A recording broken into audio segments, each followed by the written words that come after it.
Well, I hope the whole family's here. Okay, we're live. Hi. Hi, everyone. Shall we do So I think we'll just make sure that everyone can see us, and then we'll get into it. One sec. Perfect. Okay, so welcome, everyone. Welcome back to another episode of Talking Futures, which happen on Tuesdays and Thursdays. And this time we are joined with a very special guest, Mia Blake, actress.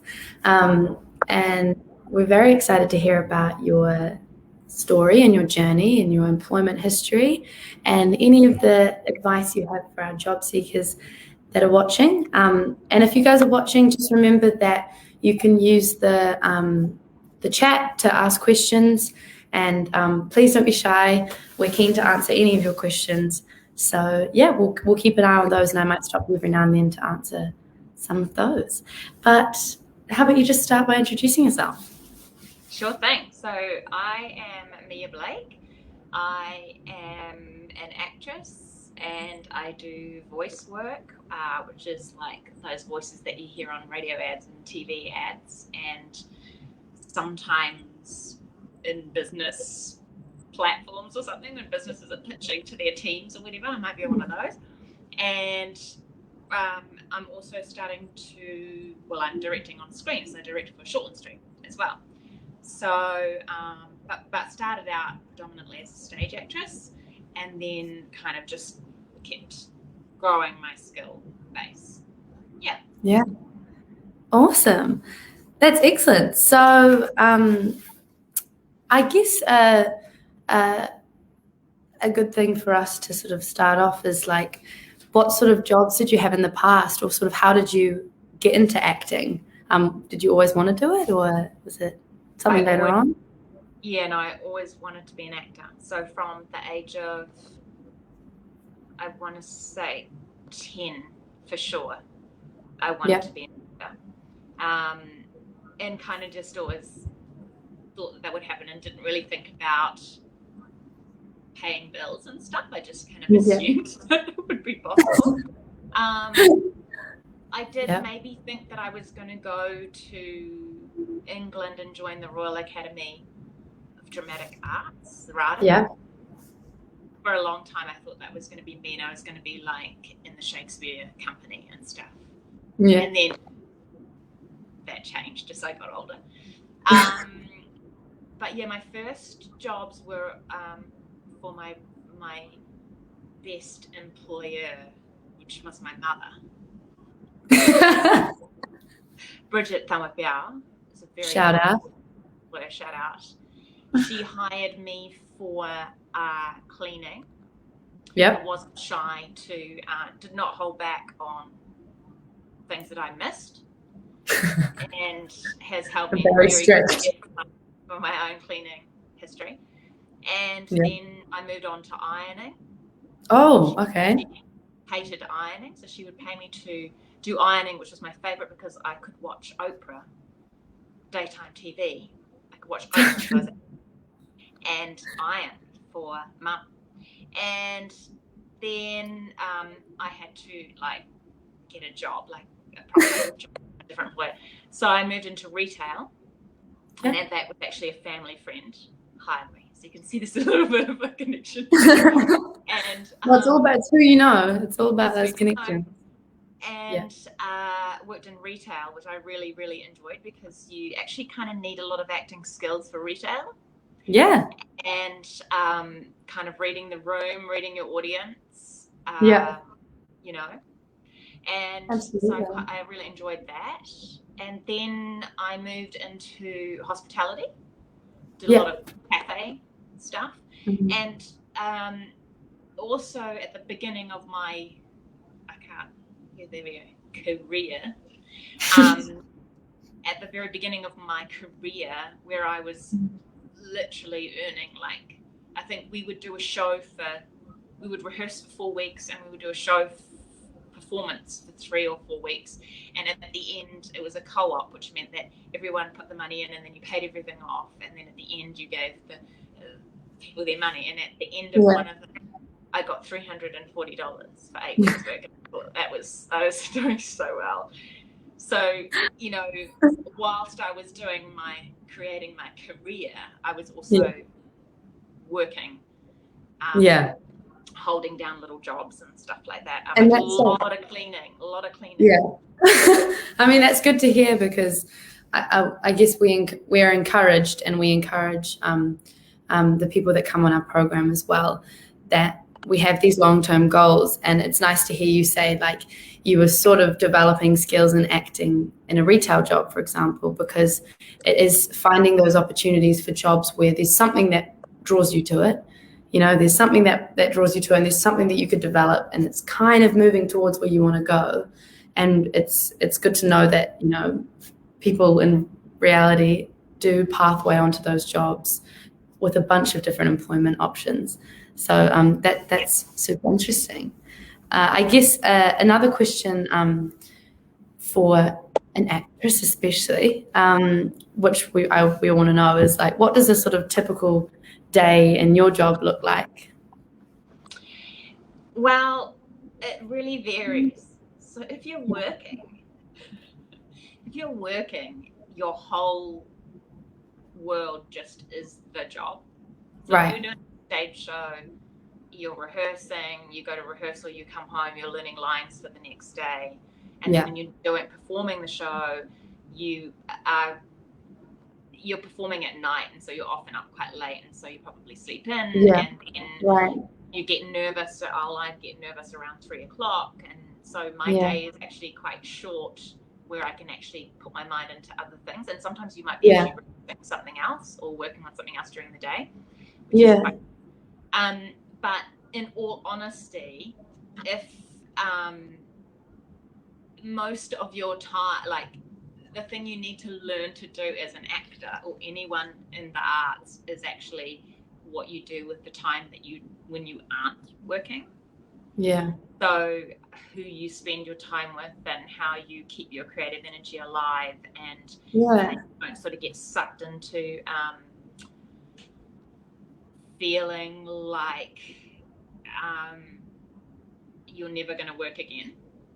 So the best times of my life have always been when I've had a job, and then during that job I get another job, and I know that in 3 weeks' time after that job I've got a job lined up, and then I know that in 2 months' time after that I've got another job, and that's when I was always the happiest, because I felt like I had things coming up, because it's not the kind of, I mean, unless you're making your own work, which I fully encourage, you are really dependent on other people to choose you. And, absolutely. You know, that causes a lot of stress. So the people who I really admire in my friend group who are performers are people who have really strong hobbies, and not hobbies, but really other skills as well, because it seems funny, but every time for example, every time I would ring my sister and say to my sister, oh, I've had enough waiting around for jobs, I'm just going to come, I'm booking a ticket and I'm coming to visit you, and she'd go, great. And then I'd get a call the next day saying, and I'd have to call her back and go, I've got to cancel my ticket, because like the universe, I was busy, and then it suddenly became people wanted me. And I feel like that happens with if you don't need it so much, if you're busy in your life with other things, then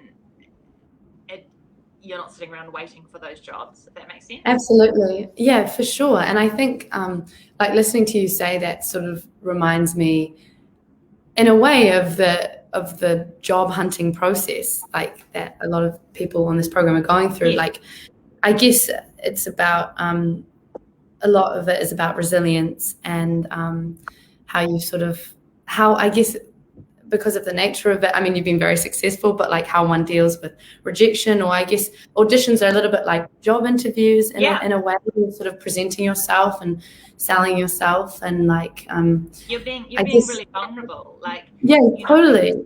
It's exactly like a job interview, and my kids helped me learn my lines.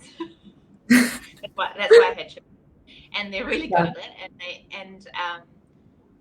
it, my son will be like, "Mum, have you heard about the audition?" I'm like, "What audition?" It's the one that we tested you on 2 days ago. And I go, "What was that for?" And he goes, "It was 2 days ago." I go, "Oh no, I literally have to do it, and then I never think about it again." Yeah. And because otherwise I would spend my life in perpetual heartbreak. Because the amount that you don't get will inevitably be more than the amount that you do get.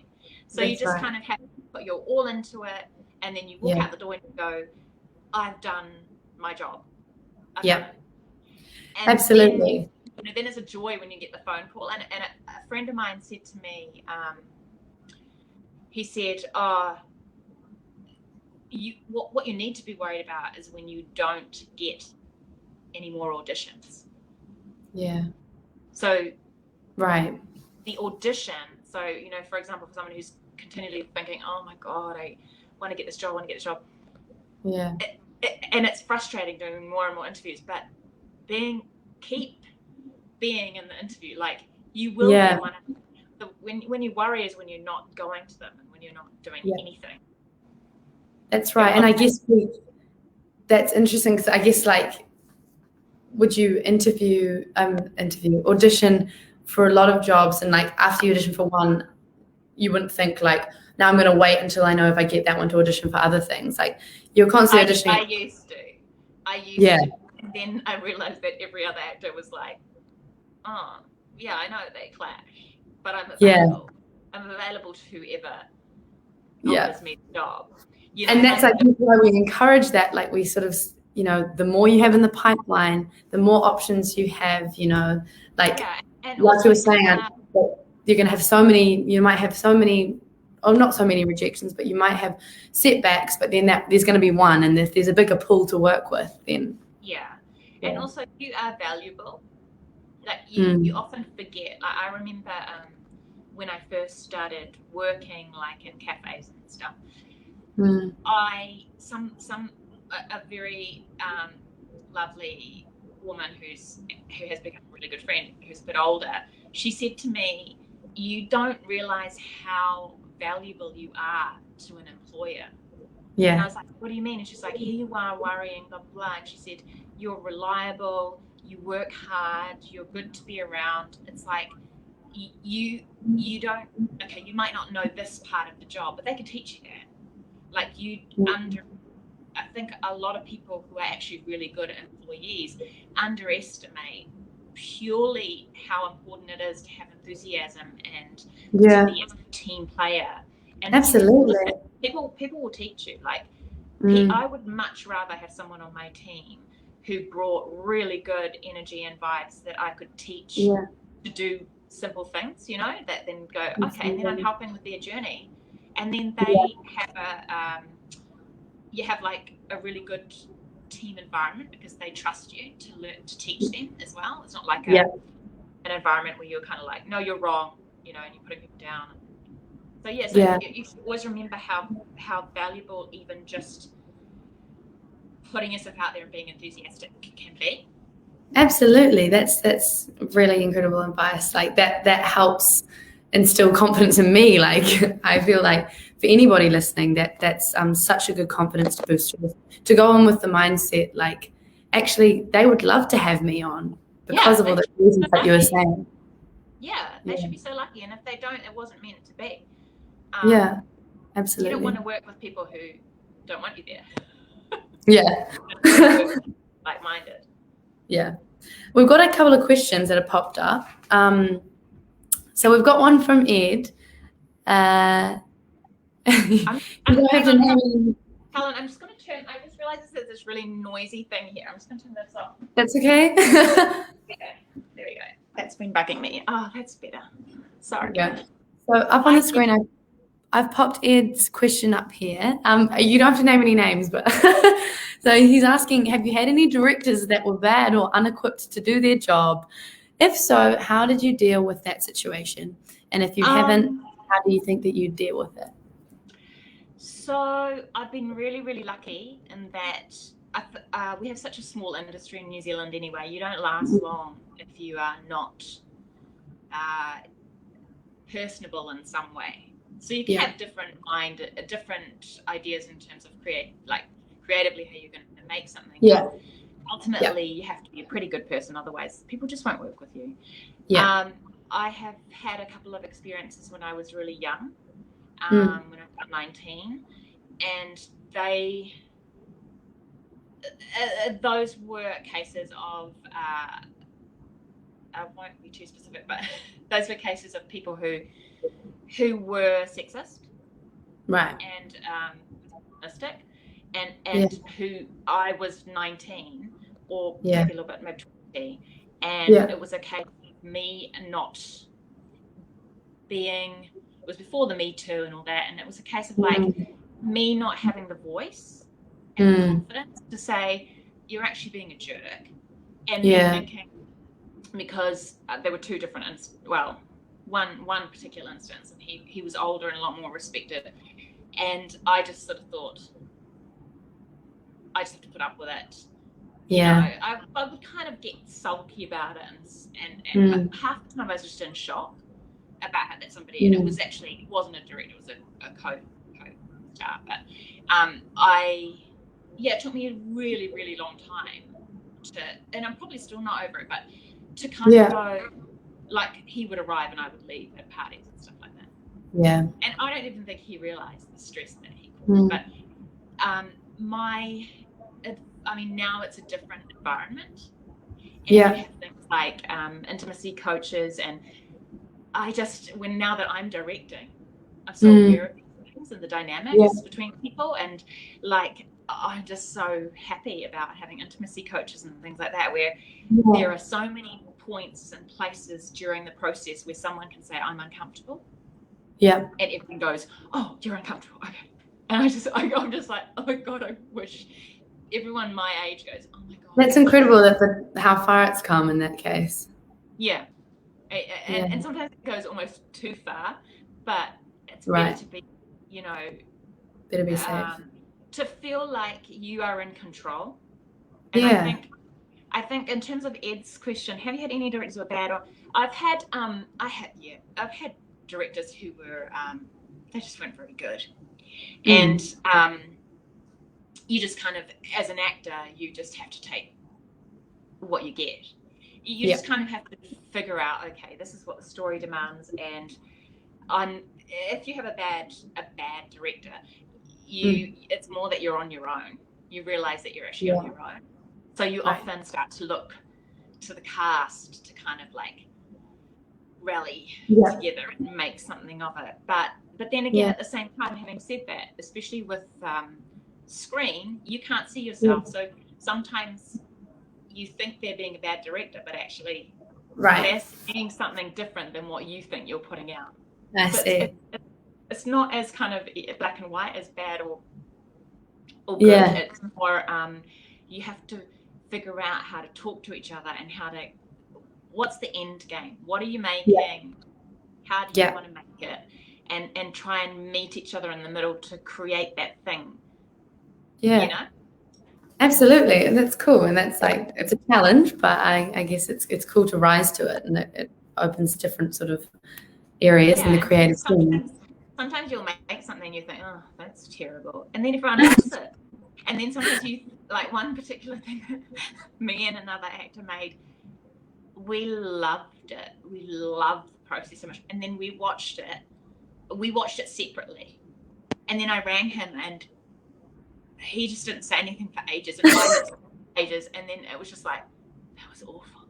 And he was like, I've told all my whānau to watch this. And I was like, oh no.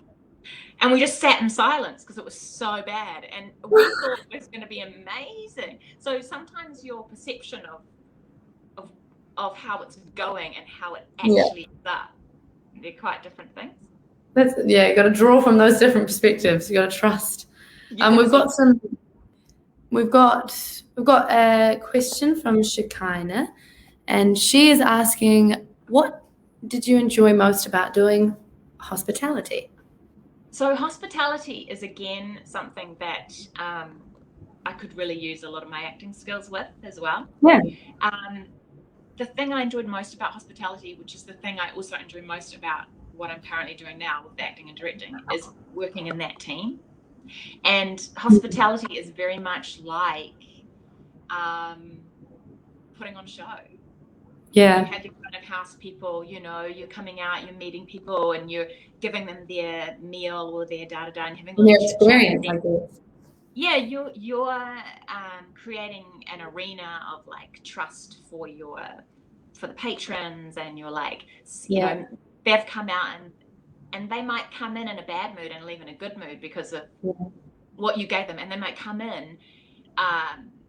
The best thing is when you have like a patron come in and they haven't, that they're looking for a fight, and then you change it around for them, and they end up going, oh, thank you, blah, blah, blah, and having a really nice day. So it's kind of, I suppose it's that teamwork of like creating an energy or a vibe.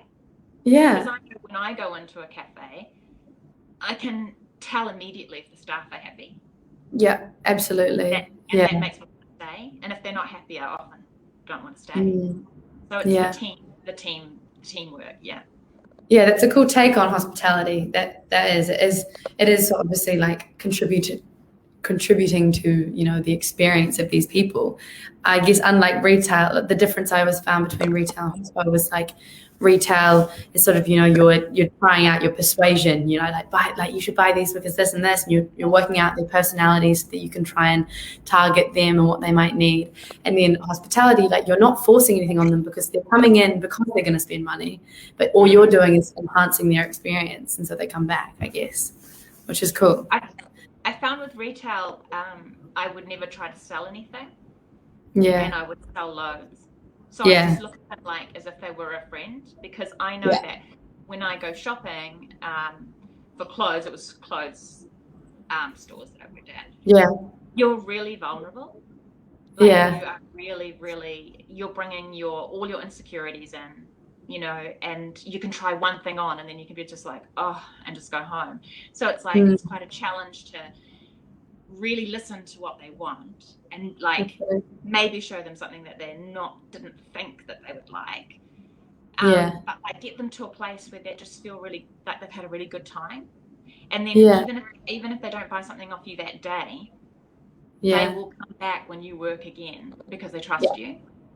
So, and then you have like an honest, because I used to say, people would go, what do you think of these? And I go, we can do better. We can do better than this. And then they're like teamwork, like let's work it out. Let's do it together. Yeah, I just feel like this is not 100%. Like this is 80. We want 100. And then they trust you because you're not just going, oh, they look amazing. And I've been that person where I'm like, are you looking at the same image? Because I look hideous in these pants. These are not me. Yeah, that's great advice as well for people going into retail, like those things you can bring in, like building those relationships with customers is so important. Yeah, awesome. We've got another question here from Thomas. I'll just bring it up. So Tom's asking, what's the minimum amount of potential job avenues you should have going at the same time?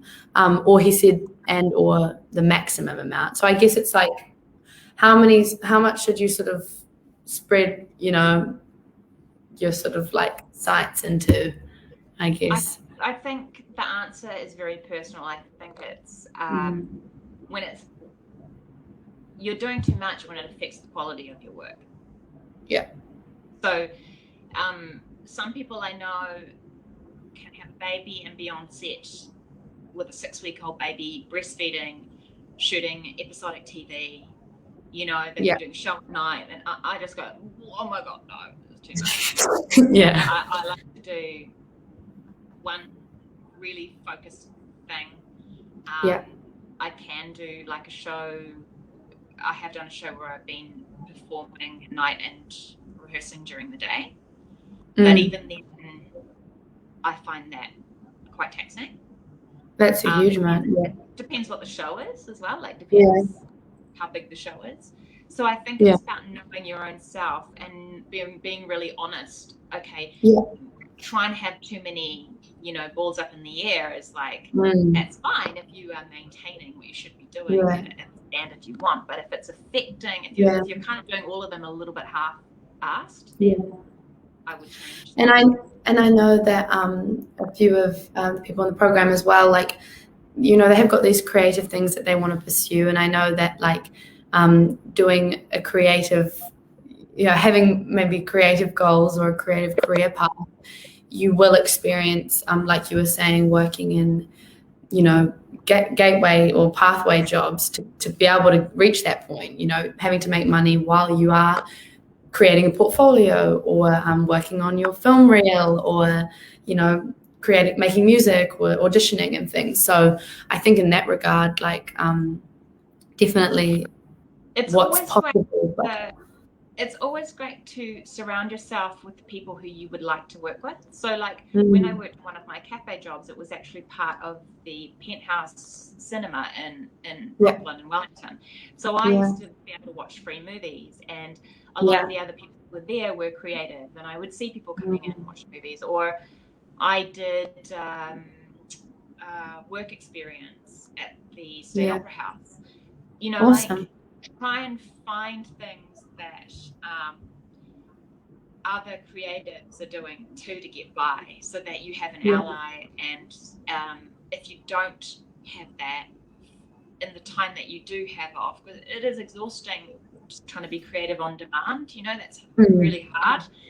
You're just trying to pay your bills, but try and fill your time with the people who you admire, people who are better than you as well, people who you think are amazing. Because then something will happen. You'll create an idea, or you'll be so fed up, both of you, that you'll have many of you, oh God, I'm so sick of this job. Blah, blah, blah. We've got a funny character who came in, or let's write a show about it. Or let's do. That's awesome. Yeah. I guess that leads really nicely onto this. One of Shekinah's questions, another one is saying, when you were younger, or maybe even now as well, was there anyone you looked up to? You talk about your the people around you inspiring you. Yeah. So I was in a very, very fortunate position where my mum would take me to the theatre a lot. And as I grew up and had to buy my own theatre tickets, I realised just how lucky I was, and not everyone. It's all the ironing you did, though. All the ironing, not everyone has that privileged, and also my mum was a huge supporter of the arts, so I'd be her date, and so we would go out together. And so the people who were putting on shows in the 90s, I suppose it was, early 90s, in Wellington at a Takirewa Theatre and Downstage, and a lot of artists, we used to go and see a lot of Māori theatre.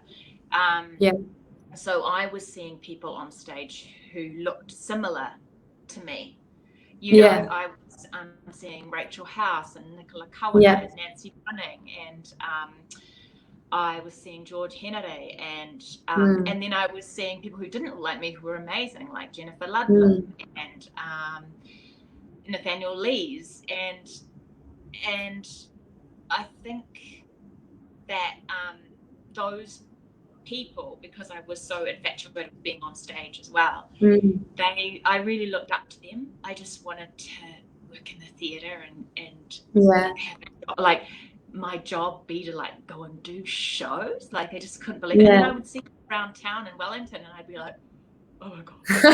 I'd ask them for autographs and stuff. So those were the people, and I don't think I really fully recognized until I was much, much older, and I realized, and now I've got children, oh my gosh, like not everyone has that experience and privilege to do that. So it was probably the Wellington theatre crew of the 90s. Awesome.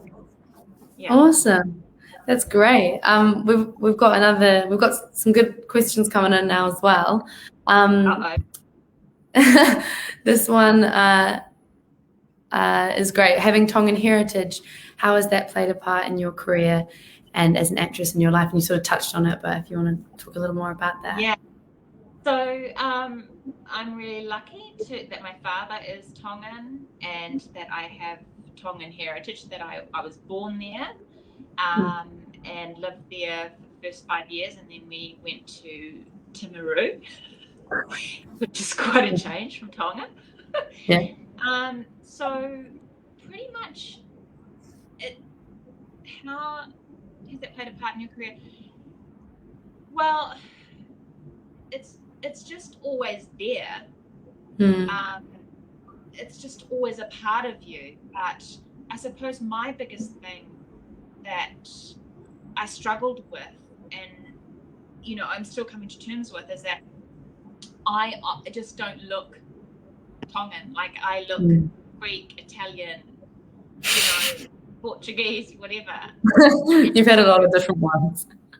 And so for a long time, no one really, like sometimes with Tongan parts, I never look Tongan enough. And then with Balangi parts, I'd never look Balangi enough. Yeah. And I was actually just lucky that when I was landing on my feet in Auckland, Shane Bosher, who was artistic director of Salo Theatre, he really was into colour blind casting. So I got cast in major roles that maybe other theatre companies wouldn't have considered me for, because they didn't quite know how to peg me. Right. And on screen, I would often get asked to audition for Māori roles, and then I would be told, "Oh, yeah, she's great. It's just a pity she's not Māori." I was like, yeah, and I understand that. Really perpetuating an identity crisis, I guess. Yeah. Because it's really putting you on show. That vulnerability is incredibly hard. But I suppose the biggest influence my Tongan heritage has had on me is how I work and how I enjoy working. That sense of community, and also the sense of when I get really close to people, I just take the piss out of them all the time, and that's what you do. Like, you kind of just are always just making fun of each other. And recently I did a play, Upu, which is a beautiful collection of oceanic poets that performed their works performed by oceanic artists. It's really beautiful. And we just spend our whole time laughing, and then we do these beautiful pieces where people are crying, and then we just be like, "Oh yeah, that was okay," like we just take and it's that you don't realize actually until you work with people who aren't like that, and then you go, "Oh, that's what I bring to the table. I bring an innate way. My gaze of seeing the world is actually infused with all the people, my family, the people on the way, that I carry that sense of humor and also a sense of like standing up for people who, looking after young ones coming through and stuff like that. So I think that's probably the biggest influence, is like an innate feeling. So even though sometimes I don't feel Tongan enough, or I have issues around that whole thing, because I've lost my language and and need to work on that, I still have the Tongan vibe in me. Yeah, the behaviours and the feeling, like it's there. And that's so nice that you can practice those sort of habits and those funny things that we do. And I know I completely understand, obviously, with our family and everything. So that's awesome. That's a beautiful, beautiful, beautiful answer. I guess before we wrap up, I do want to, there's some pop questions that I just want to maybe touch on. We've got, what's it like being a part of Shortland Street? They definitely are interested to know us. love being part of Shortland Street. So I came on as Aggie, who was Auntie Aggie, who was just so much fun because she was so naughty, and also because she was playing Nicole Whippy's character Cece's sister, and I love Nicole Whippy, so I was so happy. And then I was also in training to do directing, so they were like, that works out really, really well. And so now I'm directing out here. And I think that the Shortland Street actors are amazing, and I think the crew are amazing, because the amount of time, or the lack of time you have to create that show, it's such an incredible team. They really put themselves on the line, and I love being like their little leader for the block that I'm shooting. And that's awesome. You need to keep watching this week and next week, because there's some really exciting video stuff on at the moment. Awesome.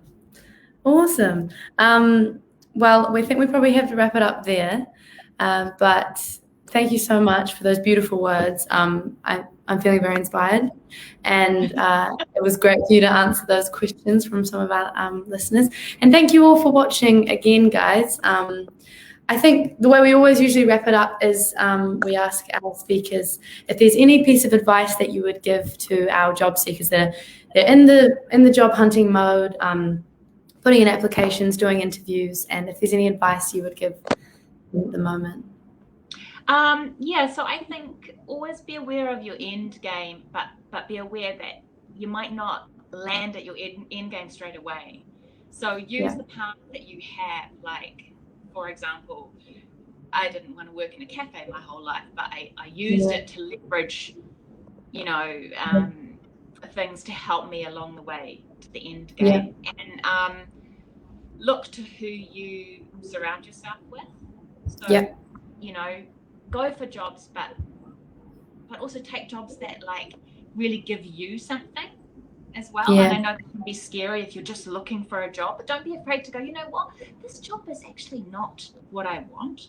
I deserve better than this. It's an unhappy environment, and I think okay, I'm here, but I'm going to look and I'm going to find something that makes me happy, because if you're happy, you're going to live the life you want to live. So kind of, don't be afraid to look for people who will inspire you. Absolutely. And I suppose the other thing is that other thing of like, don't forget to value yourself and what you want for people as well. It's a very that's a really important takeaway from this. It's really confronting when you're in a situation where you're asking for something like a job, but at the same time you are giving them something, and be aware that what you are giving them, if you're a good worker, you are valuable. Absolutely. That's such an important takeaway, guys. And if there's anything you take away from this, remember that you are valuable. And thank you so much, Mia, for talking with us today. We've all really, really enjoyed it. And enjoy the rest of your day. I hope your lockdown's okay. Lockdown's fine. We're very good. Wonderful. Okay. See you, Mia. Thank you so much. Bye. Bye. Do I click anything? I click it.